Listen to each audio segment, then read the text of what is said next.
Hi, this is Dr. Sam Speron, a board-certified plastic surgeon in the Chicago area. Today we're going to talk about breast augmentation. One of the most common questions I get is, can I get breast augmentation without scars on my breasts? Yes, it is possible. Most breast augmentation surgery is done through one of three different approaches. One is through an areolar incision, an inframammary incision, or a transaxillary incision. Sometimes we even do it through the belly button.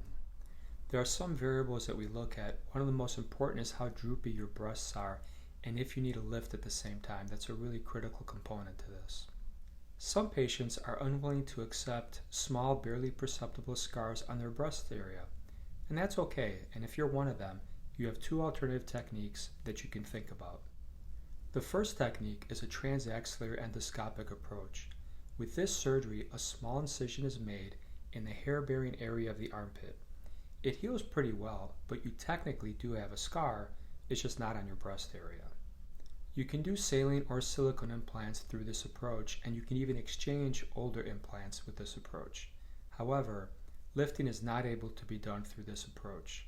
Sometimes patients kind of go like this laterally and think you can lift it laterally, but really at the very minimum you need a periareolar scar to do a breast lift.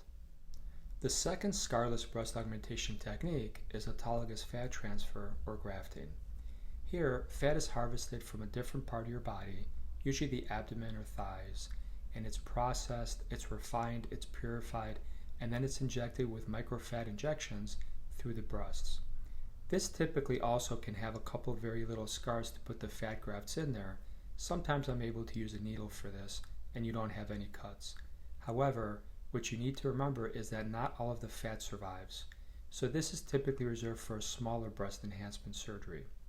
You can, however, repeat the fat grafting procedure to the breast, usually 6 months or a year later, to maybe get a further increase in size.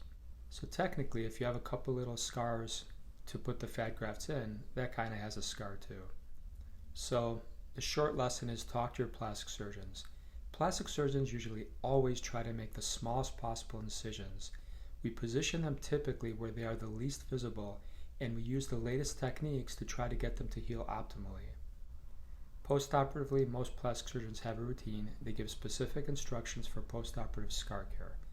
This can include a scar product, and obviously I'm a little biased. I have my own natural scar support therapy treatment.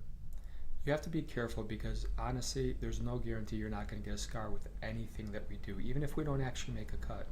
With an injection, a non-surgical procedure, laser, chemical peels, everything has a risk to get a scar on it, unfortunately.